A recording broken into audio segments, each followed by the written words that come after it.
C'est très bien, Ok, on voit très très bien. Voilà, j'ai compris. Oui. Donc voilà, donc, comme Manuela vient déjà de donner déjà 2-3 informations, donc je travaille ici à l'Université catholique de Louvain. Et effectivement, la présentation que je vais vous présenter aujourd'hui, je suis toute seule parce que les autres sont très très pris par des charges didactiques et des horaires assez lourds. Mais donc c'est un projet où on est plusieurs à travailler dessus. Donc je vous présente brièvement l'équipe. Donc il y a 2 professeurs qui sont Pierre Lateur et Joao Almeida, qui donc sont professeurs ici à l'École polytechnique de Louvain et qui sont en charge, je vais expliquer un petit peu, des cours de structure. Et alors, Martin et Igor sont les 2 assistants du projet. Donc, en Belgique, en général, c'est souvent des étudiants à la sortie de leurs études qui ont un contrat de 6 ans, en règle générale. Et pendant ces 6 ans, ils vont travailler à mi-temps sur de la recherche, faire une thèse de doctorat. Et l'autre mi-temps, ils vont faire des tâches d'encadrement. Alors, en général, les professeurs vont donner les cours théoriques, donc en grand auditoire sous forme de cours magistral, et les assistants vont plutôt encadrer tout ce qui est travaux pratiques, laboratoire, projet, et c'est effectivement dans ce scénario-là qu'on travaille ici. Et donc, moi, je me présente peut-être brièvement. Donc, moi, je travaille depuis maintenant une vingtaine d'années ici à l'École polytechnique de Louvain. Au départ, de formation, je suis ingénieure architecte, mais je me suis formée à l'e-learning et j'ai travaillé sur plusieurs projets de développement, de support de cours, de laboratoires virtuels dans différents domaines. J'en ai fait en électricité, en mécanique, et le projet que je vais vous présenter ici, c'est en génie civil, pardon. Et j'ai aussi la chance d'encadrer depuis quelques années maintenant avec les conseillers pédagogiques de notre école un cours, une formation hybride qui est donnée aux assistants-chercheurs qui veulent mettre en place les pédagogies actives. Et donc, on leur donne une formation qui est sous format hybride. Donc voilà, donc ça c'est un petit peu ma palette plus pédagogique. Alors, le contexte. Donc, j'ai dit, les 2 professeurs, c'est M. Almeida et M. Lateur. Et ils sont en charge des cours d'ingénierie structurale. Donc, ce sont des cours qui sont à destination des étudiants, des ingénieurs qui vont se spécialiser dans le domaine des constructions ou dans l'architecture. Et donc, en fait, les cours qu'ils donnent, on va partir de comment fonctionne un matériau de construction, donc bois, béton, acier, comment il va se comporter quand on le met en charge au niveau microscopique, macroscopique. On va progressivement mettre ce matériau en œuvre dans des structures qui seront, au départ, ils vont calculer des structures assez simples, telles que par exemple une poutre sur 2 appuis. Et puis on va complexifier progressivement, on va continuer encore à faire les calculs à la main jusqu'à un moment où on va arriver à évidemment des structures tellement complexes qu'il faudra les calculer par des méthodes numériques et des logiciels de simulation et de calcul, ce qui sera leur réalité professionnelle, mais dans le cadre de leur apprentissage, ils vont devoir d'abord comprendre comment fonctionne la structure, comment on la calcule de manière manuelle encore. Et donc, les supports que moi, je vais vous présenter, les supports de cours, vont plus spécifiquement concerner les cours où on parle des matériaux et on parle des structures qui vont se complexifier progressivement, mais où les étudiants doivent encore appliquer les méthodes de calcul manuellement. Alors, ces cours sont donnés dans un contexte qui est une réalité de terrain qui n'est pas toujours très facile. Je pense qu'elle n'a rien de spécifique à ce qui se passe ici à l'École polytechnique, mais qu'elle est assez généralisée, à mon avis, dans le domaine de l'enseignement universitaire. Donc, c'est qu'on a des grosses cohortes d'étudiants. Donc, en l'occurrence, on parle d'à peu près 180 étudiants. Donc, ils vont à 200 au cours magistral et puis ils sont divisés en 2 groupes pour les séances de travaux pratiques. Donc, où ils vont devoir mettre en pratique et calculer les structures. Donc, ça veut dire qu'un assistant donne cours à 90 étudiants, ce qui est quand même assez conséquent. Il est assisté pour ça par ce qu'on appelle chez nous les étudiants moniteurs. Donc, en fait, c'est des étudiants de master qui encadrent les étudiants de baccalauréat. Mais donc, voilà, donc ça reste quand même un auditoire qui est quand même bien rempli. Alors, j'en ai parlé, on va partir de structures simples et on va les complexifier progressivement. Évidemment, c'est super important d'avoir les prérequis parce que si vous n'avez pas calculé la structure simple, vous n'allez pas savoir calculer la structure complexe puisque la structure complexe, en fait, vous allez la décomposer en une série de structures simples. Et donc, ce qu'on constate sur le terrain, c'est qu'en fait, les étudiants n'ont pas toujours les prérequis nécessaires. Il se fait que dans le système belge, vous pouvez passer d'une année à l'autre alors qu'il y a encore des cours en échec. Donc, parfois, ils ont même un échec au cours précédent, ou bien ils ont oublié, ou bien, à la limite, ils ont encore les connaissances, mais ils n'ont pas du tout la rapidité de calcul nécessaire. Donc, il y a un gros problème à ce niveau-là. Et comme la matière va se complexifier, si vous n'avez pas les prérequis, à un moment, vous allez être bloqué.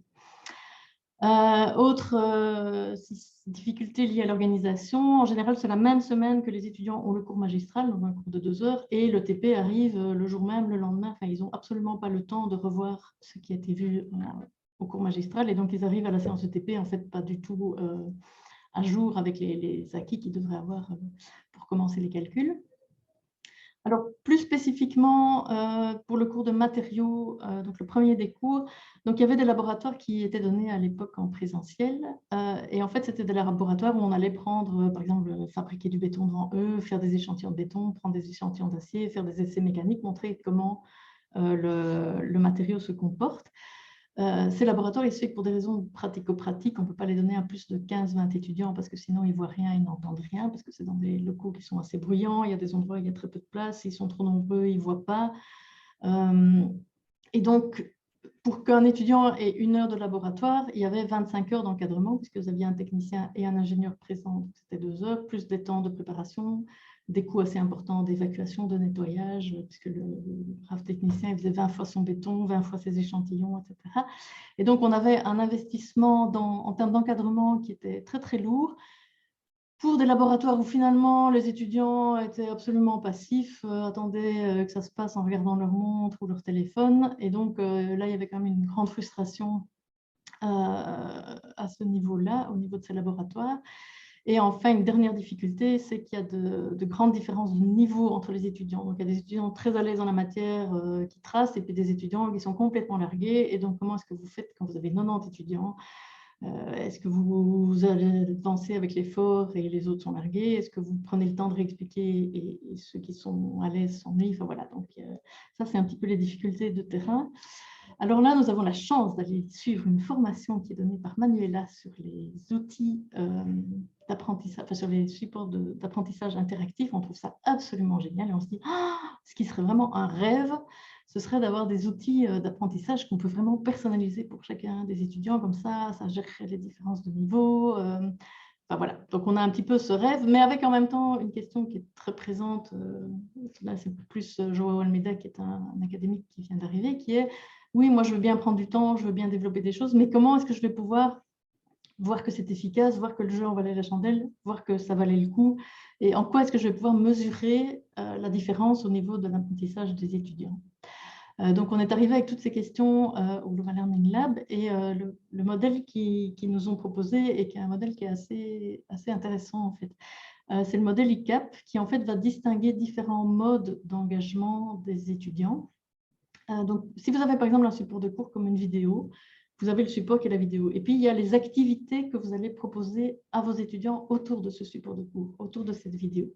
Donc, si je prends par exemple ici, je reprends un exemple de vidéo, je peux dire simplement aux étudiants, vous regardez la vidéo. Donc là, l'étudiant, simplement, il reçoit des explications. Avec un petit peu de chance, il est attentif. Donc, il reste dans un mode très passif. Et puis, vous allez pouvoir proposer des activités qui vont chaque fois augmenter son engagement. Donc, dans un deuxième temps, en mode actif, il va peut-être manipuler cette vidéo. On va lui poser une question pendant le déroulement de la vidéo. Il va pouvoir interagir. Vous pouvez aussi aller dans un mode qui devient le mode constructif, où là, avec le contenu de cette vidéo, eh bien, il va devoir, par exemple, j'ai mon transparent qui est effacé. Il va par exemple pouvoir le mettre en pratique. Comment est-ce que je vais pouvoir faire une application? Comment est-ce que je vais pouvoir répondre à un problème avec le contenu? Donc là, il apporte une information supplémentaire à celle qui lui est donnée. Et puis, vous pouvez aller au mode on va dire au Graal, qui est le mode interactif, où là, vraiment, les étudiants vont travailler ensemble, co-construire ensemble du contenu avec un dialogue entre eux ou avec un expert. Et l'avantage de ce modèle, donc le modèle nous dit que plus vous allez engager vos étudiants, plus ils vont aller vers un apprentissage en profondeur. Et ce qui est vraiment intéressant, je trouve, dans le modèle pour nous, c'est que ça donne vraiment des clés pratiques en disant, voilà, c'est en fait l'activité et l'engagement de l'étudiant qui va générer cet apprentissage en profondeur. Et donc, vous agissez sur l'interactivité de l'outil. Le projet démarre en janvier 2020. Tout le monde se rappelle de ce qui se passe en mars 2020. Et donc, ce projet qui était né un petit peu de tous ces questionnements, de toutes ces difficultés, on lui rajoute une couche puisqu'on va passer sur les 2 ans. On a vécu à peu près toutes les situations. On a vécu le présentiel, on a vécu le commodal, on a vécu le commodal à 20% de présence, à 50% de présence, on a vécu le full distanciel. plus des incertitudes et des changements qui peuvent parfois arriver très très vite. Là, je suis en train de travailler sur une vidéo qui doit tourner normalement pour les étudiants la semaine prochaine. Je ne suis même pas sûre que la semaine prochaine, tous les étudiants sont en auditoire. Donc, il y a cette difficulté-là, évidemment, qui vient remettre une couche, mais qui va aussi proposer des opportunités, et ça, c'est assez intéressant. Et évidemment, cette question de l'engagement, qui est déjà vraie en présentiel, elle va encore plus se poser pour des étudiants qui sont à distance. Alors, le projet, concrètement, qu'est-ce qu'on a développé? Donc, ça, c'est un petit peu ma partie du boulot. En fait, donc, on a appelé ça le projet BIM, ou comment réveiller le héros qui sommeille en chaque étudiant. Donc, en fait, on va décliner ces supports de cours interactifs sous 4 formes. On va avoir des QCM. Alors là, on est sur du QCM assez classique implémenté dans Moodle, mais par contre, on a vraiment pris le temps de faire un feedback. Donc, quand l'étudiant répond à une question, il reçoit vraiment un feedback. Donc, si sa réponse est fausse, on lui explique pourquoi sa réponse est fausse. Si elle est juste, on peut donner un complément d'information. Donc, il y a vraiment un jeu de questions-réponses avec feedback, même si sur la forme, c'est un questionnaire QCM assez classique. On a eu la chance, ce n'est pas nous qui l'avons développé, on a eu la chance de pouvoir avoir une visite virtuelle à 360 degrés de notre laboratoire de génie civil. Donc là, en fait, l'étudiant, il peut aller se promener l'étudiant, n'importe qui, peut se promener d'un local à l'autre. Et dans chacun des locaux, il va découvrir un des techniciens qui est là et qui présente un peu le type d'essai qui est fait à cet endroit-là dans le laboratoire. Donc ça, on ne l'a pas développé, mais on l'a intégré dans le cours. On va avoir les vidéos interactives. Donc, les vidéos interactives, c'est quoi? C'est l'étudiant commence à regarder une vidéo et puis ça s'arrête et on lui pose une question. Et donc, il doit répondre à la question avant de pouvoir continuer à voir la vidéo. Et le dernier type d'outil interactif qu'on a proposé, c'est le branching scénario. Donc là, c'est le même principe, c'est-à-dire que vous démarrez la vidéo, puis vous posez une question à l'étudiant, sauf que la suite va dépendre de sa réponse. Donc, c'est-à-dire que si, par exemple, on lui pose une question qui est la première étape de la méthode de calcul, quel est le degré d'hyperstaticité de la structure, l'étudiant, ou il connaît la bonne réponse, et alors, OK, cette étape-là, il la connaît, il la maîtrise, et il va passer à la suite, ou bien il répond faux, ou bien il a même la possibilité de dire, en fait, je ne sais pas. Et donc, ça veut dire que si sa réponse est fausse aussi, il a dit qu'il ne savait pas, c'est qu'il a besoin d'une explication à ce moment-là sur ce point-là de matière. Et donc, on va comme ça jouer en fonction des réponses à des QCM qui arrivent au fur et à mesure de la vidéo. En fait, l'étudiant va vraiment pouvoir faire son propre parcours d'apprentissage. Donc, au niveau de technique, pour ceux que ça intéresse, on a essentiellement travaillé sur Moodle et sur H5P qui est intégré chez nous dans Moodle. Voilà, ça je verrai. Alors, comme Manuela l'a dit, il y a la question des outils et puis il y a aussi la question de comment est-ce qu'on met en œuvre ces outils dans les cours. Et là, je vais donner les 2 exemples où on a commencé, où on l'a fait. Donc, premier cours, c'est le cours de matériaux structuraux, donc celui dont j'ai parlé. On voit comment se comporte un matériau avec les laboratoires, le béton, etc. Et donc là, c'est un cours qui s'est donné l'année passée et donc qui s'est donné quasiment, les étudiants étaient en full distanciel. Donc, à la toute fin, ils ont pu revenir, mais le cours se donne à distance pour des raisons qui sont indépendantes de notre volonté. Donc, qu'est-ce qu'on a fait? Comme ils sont en distance, c'était super chouette de pouvoir leur dire commencez avant d'aller voir le contenu, vous allez visiter le laboratoire, comme ça vous avez une idée de ce que c'est réellement le laboratoire. Donc, on a commencé par la visite virtuelle. Et puis, ce qui étaient les anciens laboratoires, donc j'ai expliqué, on faisait du béton, on faisait des essais, etc. Ce qu'on avait fait, on avait eu l'opportunité via le projet, c'est de les filmer. Donc, le contenu, c'est la même chose. On les a filmés en le faisant bien, c'est-à-dire qu'on avait un micro-cravate, donc tous ces problèmes de son, du fait qu'on n'entendait pas la personne qui présentait, parce que c'est des environnements très bruyants, etc. Comme on a un micro-cravate, le son est nickel, et on joue avec 2 caméras. Et donc, on peut vraiment venir avec la caméra. Si, par exemple, on met une poutre qui va se casser, on peut voir apparaître les fissures, parce que, comme on a filmé en ayant vraiment le temps de le faire, c'est des vidéos qui sont beaucoup plus agréables à regarder finalement que ce que les étudiants vivaient quand ils avaient la séance en présentiel. La façon dont c'est intégré dans le cours, c'est sous forme d'une vidéo interactive. Donc, c'est-à-dire la vidéo démarre, on leur pose des petites questions assez simples qui ont 2 objectifs. Un, une mini restructuration de ce qu'ils viennent de voir dans la vidéo. Donc, ils viennent de voir un truc, on leur dit alors les échantillons, ils étaient cylindriques ou cubiques? Donc, en fait, la réponse est toujours dans la vidéo. Et donc, soit c'est pour vérifier qu'ils ont bien assimilé ce que la personne vient d'expliquer, soit ça peut être aussi, tiens, et cette question-là, ça peut répondre, alors qu'en fait, on va répondre dans la suite. Donc, ça peut aussi être un petit peu pour réveiller leur curiosité, pour qu'ils se mettent en posture de questionnement par rapport à ce qui est vu dans la vidéo. Et donc là, effectivement, on passe en mode actif par rapport à simplement proposer une vidéo. Le fait de jouer ce jeu de petites questions, l'étudiant va être beaucoup plus actif que si on lui dit simplement de regarder 1 heure de vidéo, parce que ces vidéos sont quand même assez longues, puisqu'elles correspondent à 1 heure de laboratoire en présentiel. Alors après ça, donc comment est-ce que c'est... Donc les séances se donnent en distanciel. Donc on commence la séance en distanciel. L'assistant dit voilà, vous avez 1 heure pour regarder la vidéo, enfin la longueur. Donc les étudiants regardent en synchrone la vidéo et on leur dit qu'au bout d'1 heure, ils pourront poser des questions. Donc voilà, donc c'est pas du temps en plus pour eux non plus. C'est simplement qu'au lieu d'aller physiquement au laboratoire, ils la voient pendant les heures encadrées. Après cette séance de TP, donc ils vont regarder la vidéo 1 heure et puis ils auront un exercice qui se reporte au contenu de la vidéo. Après cette séance, on leur propose un QCM qui lui est facultatif, où on va là prendre un peu de recul, poser des questions plus complexes, parce qu'on va les inviter à croiser ce qu'ils ont vu dans la vidéo, qui est donc une partie plus expérimentale, avec des notions qui sont plus théoriques qui ont été vues au cours, avec cette idée dont j'ai parlé que chaque fois pour les questions, on leur donne un feedback détaillé en fonction des réponses qu'ils ont apportées. Donc là, on arrive en mode constructif, puisque là, ils doivent croiser deux sources différentes, qui est le contenu de la vidéo et ce qu'ils ont vu au cours. Et alors, comme là, on a quand même pu un petit peu les faire revenir en présentiel à la fin de l'année, et que ça restait quand même important en tant qu'ingénieur qui est un contact avec la réalité et que tout ne reste pas en mode virtuel. En fait, au lieu d'avoir ces 3 séances de labo qui prenaient 1 heure, en fait, ce qu'on a fait, c'est qu'on a fait une séance en présentiel au laboratoire, mais ça s'est fait sous forme un petit peu d'atelier. Donc, les étudiants avaient un jeu de questions et c'est en rencontrant, en interagissant avec les techniciens qu'ils savaient répondre aux questions. Et donc là, on arrive vraiment dans le mode interactif.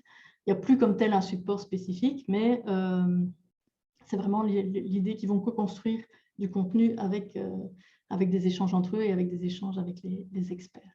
Donc ça, c'était pour le cours de matériaux structuraux. Donc on voit quand même qu'on est arrivé à graduer et à leur proposer des activités où ils vont être de plus en plus engagés par rapport aux supports de cours qu'on leur propose, ou aux activités de cours en tout cas qu'on leur propose. Alors, deuxième cours, c'est celui de stabilité des constructions. Ça, c'est un cours qui est en train de se donner maintenant. Donc là, je suis en train de terminer une vidéo d'ailleurs qui va tourner lundi. Donc là, c'est ce que j'ai expliqué, c'est l'histoire du branching scénario. Donc c'est le parcours de l'étudiant va dépendre de son niveau de connaissance qu'on évalue pendant la vidéo par des QCM. Et donc, un étudiant qui est à l'aise, a priori, va parcourir ça assez vite. Un étudiant qui est peut-être plus en difficulté, il aura l'explication dont il a besoin. Donc, c'est ça qu'on a appelé, c'est un peu le principe, ce livre dont vous êtes le héros. Alors, comment est-ce qu'on les utilise pour l'instant? Donc, on les leur propose quelques jours avant la séance. Donc, on leur demande de l'avoir vu pour la séance. Et qu'est-ce que ça permet? Ça permet, d'une part, j'ai expliqué que les étudiants n'avaient pas le temps de revoir le contenu du cours. Et donc, ça permet de dire, plutôt que de perdre 10 minutes, 15 minutes, 20 minutes en début de TP, ils sont supposés avoir vu la vidéo, donc on peut démarrer tout de suite. Et alors, surtout en séance, chaque fois que c'est des questions un petit peu simples, des questions de répétition, des questions dont la réponse est dans la vidéo, l'assistant dit, écoute, tu regardes la vidéo et je reviens dans 10 minutes. Comme ça, on voit si tu as compris ou pas. Et donc, ça permet, et les assistants me l'ont dit, ils sont avec le casque et ils sont en train de regarder la vidéo pendant la séance et que pendant ce temps-là, quelque part, l'assistant, il a le temps d'aller répondre à des questions plus complexes. Comme j'ai dit qu'il y avait des gros auditoires. Encore 1 ou 2 minutes, Sophie. Oui, ok. Petit retour de terrain, ça semble pas mal marcher. Donc là, les étudiants semblent plus actifs. En tout cas, ça a été très, très flagrant sur la séance qui s'est donnée en ligne l'année passée. Alors, il se fait qu'ici, donc là, j'ai mis un peu les retours de 2 assistants et un assistant moniteur. C'est des gens qui ont encadré dans l'ancien système, donc présentiel, et qui ont encadré avec les outils maintenant. Donc, c'est vraiment une comparaison. Et ils voient que les étudiants sont plus actifs, que les étudiants sont plus curieux, que les étudiants sont plus engagés. Et un retour intéressant aussi, c'est qu'ils disent pour eux, c'est plus valorisant aussi. Ils ne passent pas leur temps à répéter tout le temps la même chose. Ils peuvent vraiment consacrer du temps à des questions plus approfondies, plus complexes, puisqu'ils peuvent renvoyer vers la vidéo si l'étudiant est perdu. Il y a la question dont on a évoqué, est-ce qu'ils ne vont pas profiter de la vidéo pour pas aller au cours? Bon, on n'est pas dans le même format, on parle de 2 heures à 4 heures de cours contre 10 minutes de vidéo, donc on n'est quand même pas tout à fait dans le même type d'explication. La question de la surcharge de l'étudiant, donc si à chaque TP, les étudiants doivent aller voir 20 minutes de vidéo avant, c'est sûr que c'est un point de vigilance à garder, en tout cas, de ne pas surcharger les étudiants. Il y a aussi l'idée, peut-être qu'ils pourront aller revoir la vidéo pendant le blocus, donc ça, ce n'est pas encore expérimenté puisque c'est en cours. mais c'est en tout cas un point qui a été souligné. Si je devais mettre 4 mots-clés, et je terminerai là-dessus, je me suis dit, allez, si je dois mettre 4 mots sur le projet, je dirais un point important, c'est d'optimiser. Donc, il faut quand même se rendre compte que tous ces outils, ça prend quand même beaucoup de temps de développement. Donc, je ne pense pas qu'il faut imaginer qu'on va mettre tout son cours comme ça. Je pense qu'il faut identifier quelques points de matière dont on sait que c'est des points difficiles, on sait que les étudiants ont du mal et mettre vraiment le focus là-dessus parce qu'il ne faut pas non plus imaginer qu'on va pouvoir faire tout le contenu des cours comme ça. Et c'est sûr que je pense que c'est un temps qui va être rentabilisé sur le long terme, mais c'est vrai que c'est un temps de développement. Donc, moi, j'ai eu la chance de pouvoir travailler un jour par semaine pendant 2 ans dessus. C'est sûr que dans le cursus, c'est compliqué d'intégrer ce type de développement d'outils. Donc, c'est quelque chose, je pense qu'il faut aussi viser sur le long terme. Il faut imaginer qu'on ne va pas tout changer d'un coup, qu'il faut prendre le temps, peut-être changer un petit truc une année, un autre truc l'année d'après. Enfin, voilà, donc cette idée d'échelle de temps. Prendre vraiment le temps de scénariser, parce que ça, alors nous, on travaille vraiment en équipe pour ça. On travaille même avec les assistants moniteurs, donc c'est donc c'est d'abord les étudiants de master qui font un premier scénario, et puis chacun le relit, l'assistant, le prof, et puis seulement j'implémente l'outil. Voilà, parce que ça, c'est aussi une garantie que voilà, si vous avez vraiment pris le temps de faire un bon scénario, votre ressource, vous allez pouvoir l'utiliser pendant plusieurs années. Alors, le modèle ICAP nous a pas mal aidé, pas seulement à valider au départ que c'était une bonne idée ou que ça avait marché a posteriori, mais on a fait un peu des allers-retours en disant, tiens, mais là, avec cet outil-là, je suis dans tel mode d'engagement, donc ce serait pas mal de trouver un outil qui permet d'atteindre ce mode d'engagement. Donc, il y a vraiment un aller-retour entre ce qu'on implémente et le modèle pédagogique qui est derrière. Donc ça, j'ai trouvé assez intéressant. Voilà, aussi, que ce soit aussi un outil pour s'améliorer. Et alors, ça, j'ai envie de dire, c'est une conviction personnelle que j'ai depuis de nombreuses années, c'est que c'est super les outils, mais les outils en soi, ça ne veut rien dire. Ce qui est génial, c'est quand un outil permet de redynamiser le présentiel. Donc, c'est vraiment de ne pas réfléchir à un outil pour un outil ou la technique pour la technique. Mais voilà, que ce soit quelque chose où, grâce à l'outil, on va vraiment pouvoir gagner du temps et gagner de la qualité en termes de présentiel. Voilà, Manuela, je ne sais pas si j'ai... C'est absolument parfait. Il nous reste quelques minutes pour quelques questions. Je ne sais pas s'il y a des questions, je n'en vois pas encore dans le chat, mais il y a peut-être des questions d'éclaircissement, des questions pédagogiques qui vous brûlent les lèvres, et je suis sûre que Sophie sera ravie d'y répondre. Est-ce qu'il y a des retours? Si des caméras veulent s'allumer, c'est le bon